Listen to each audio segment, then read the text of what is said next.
Okay, I get asked all the time, do I have a macro-friendly banana bread recipe to use with those bananas that either you freeze them and use them in a blizzard or a smoothie, or you throw them out? And so I've been working on a calorie-friendly banana bread. I'm gonna try it out in today's episode. We'll see how it is. I'll do a little taste test. I'll have Paul taste test it too, and then I'll let you know what the calorie is per serving and how much you would save compared to a regular recipe that has usually white flour and oil and sugar. I'll show you my substitutions today, and I'll show you the trade-offs we're gonna make to make the calories lower so you can enjoy more without breaking the calorie bank. All right, let's get cooking. All right, let's get started. So I already put 250 grams of mashed banana in here, mashed it up with the fork real good, added 3 whole eggs, and then instead of doing all bananas in this recipe, which I feel like most recipes you come across are like 4 bananas or 2 full cups of mashed banana, I'm gonna drop the carbs and the calories a little bit by using applesauce. So I did 3/4 cup of applesauce in here, so that's majority of my liquid base. And I'm gonna add 3 tablespoons of maple syrup for a nice little flavor. Now I'm using Walden Farms today because it's 0 calorie. If you use a regular maple syrup, it'll just bump up your calories a bit per serving and your carbs. But I figured, hey, why not make an easy substitution with a calorie-free maple syrup to save some calories? So we got that in there. So that's majority of my wet ingredients. And you can do this all in a blender, or you can use like a hand mixer. I'm just using my hand. Okay, up next, I'm gonna do, let's see. I forgot my vanilla. One sec. I'm back. I totally thought I was ready. Okay, 2 teaspoons of vanilla. And then I got all of the liquids ready to go. So for the dry ingredients, instead of flour, I'm gonna use coconut flour and some tapioca flour to help it rise. So for that, we're gonna use 56 grams of coconut flour. Now, you can use measuring cups, but I like to use the food scale. A, it makes it more exact, and when you're baking, they want you to be more precise, and it's way less cleanup, so it's kind of a win-win. So we're gonna do 56 grams of the coconut flour, which is a 1/2 cup. Adding that in. And then I already have my oven going to 375 for this recipe. I've made it once before, but I'm doing a couple additional tweaks to it just to kind of see if I can get the calories even lower per serving. And I'm gonna make this based off of 8 servings for the loaf. So 375 will probably go like 45, maybe 55 minutes until the center is done. So I'm gonna add the coconut flour. And then for the tapioca flour, we are gonna do 3 tablespoons of that. So let's go ahead and just look at the weight for the tablespoon. Okay, so here we go. I'm gonna measure it out with this to kind of get a little more exact. All right, going 3 tablespoons. So it's gonna be about 20 grams here I'm looking for. There we go, 20 grams, right on the money. So we've got that. And then for this recipe, we need baking soda and baking powder, both for our leavening agents. So let's see how much we need for that. We're gonna go 1 teaspoon baking powder and 1/2 teaspoon baking soda. So I'm gonna do the baking soda first. So I'm gonna go 1/2 teaspoon with that. Ready to go there. And then full teaspoon on my baking powder. So 1, 2 teaspoon. Good.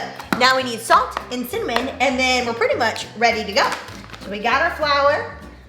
Let's go cinnamon next. We're gonna go 2 whole teaspoons of cinnamon. Since I already used my regular teaspoon and it has vanilla extract on it, I'm gonna do 4 1/2 teaspoons so I don't get it all sticky. 3, 4. And then I'm gonna use kosher salt today. Any salt that you have works great. And I'm gonna do 1/2 teaspoon of salt. So 1/2 teaspoon going in. Now, you can get as creative as you want with this recipe. So you could add some chopped nuts, some dried fruit. I love mini chocolate chips.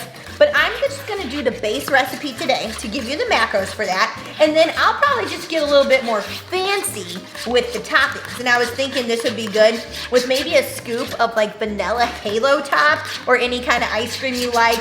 Maybe a little bit of Cool Whip or whipped cream, some of those mini chips, chopped nuts, a little extra maple syrup. And then I also thought it would be kind of fun if you turned it into French toast or bread pudding. So I'm gonna go ahead and mix this up, get it nice and mixed, spray my pan, and then I'll show you when I put it in the oven. Okay, so I'm using a 9x5 bread pan. I have a baking one, like a baking spray that has a little bit of flour in it, and I feel like it's great for non-stick for baking. So I'm gonna spray it pretty liberally. And like I said, I'm making some tweaks to this recipe, so I'll make sure it turns out good. Okay, and then here's the batter. So it looks very similar to normal banana bread batter. So I'm gonna go ahead and put it in there. We're gonna go in the oven, like I said, 45 to 55 minutes. And then we'll let it cool. We'll give it a little taste test and I'll let you know what I think. All right, so while I get it ready, because I know you're probably curious, let's go ahead and see here. Okay, so I'm doing this based off of an 8-serving loaf. So 8 slices. This banana bread is only 108 calories per slice. That's based off of an 8-serving banana bread. So look at this. That's like a full loaf, right?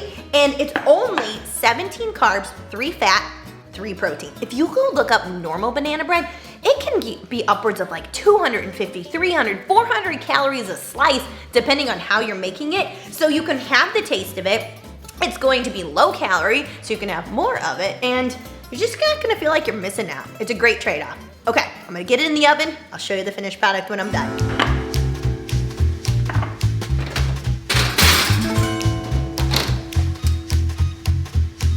All right, 45 minutes. Here we go. Okay, so I just checked the banana bread. I've had it in for about 50 minutes. And because it's made with coconut flour, it's gonna be a little bit different to know like when exactly it's ready. So you can see how the top has like a nice crispiness to it. And when you press down in the middle, it's pretty firm to the touch. So it's not soft anymore. So now I actually turned off the oven and I'm gonna let it go for 5 more minutes. And then I'm gonna pull it out with the oven turned off. Okay, just pulled it out of the oven. Look at that. That looks delicious. So it's nice and golden brown. Nice cracks on the top. See, when I touch it though, it comes back to me. It's nice and firm. So that's what I was looking for. So I'm gonna go ahead and let it cool completely. Then I will take it out of the pan and we'll taste test it. Okay, so it's almost cooled. I probably emptied it a little too soon, but I went ahead and cut it in 8 slices. So as you can see, it's not as thick as like a normal banana bread made with like white flour or wheat flour. However, it's honestly really tasty. I already tried it. And so you can see it's still a pretty substantial piece, and look how moist and tender it looks in the inside. I might have actually even gone like 5 more minutes with this, but you can see it's as big as my hand still, and that's only 100 calories. And so maybe a normal slice of banana bread would be like 300, so you'd still get a 1/3 loaf for, you know, the amount of 1. And so that's pretty cool. So I went ahead, I wanted to kind of show you like the thickness as well, so I kind of tore that one up. So there we go. All right, I'm gonna give it a little taste test.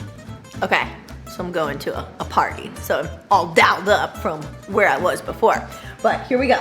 I have that banana bread. Remember, this is only 108 calories per slice, and I feel like the applesauce is actually what made it really tender, because you know in recipes when you can switch oil for applesauce, it's like an easy substitution. I think that really helped, but it still has a lot of banana flavor, and when it was baking, you could smell the cinnamon, you could smell the banana. Like, you won't miss normal banana bread, especially if you are trying to keep your calories down, or if you're just trying to make some trade-offs to have some lower calorie options but still have the taste of something sweet that you love. This is a great idea. So let's go ahead and try it.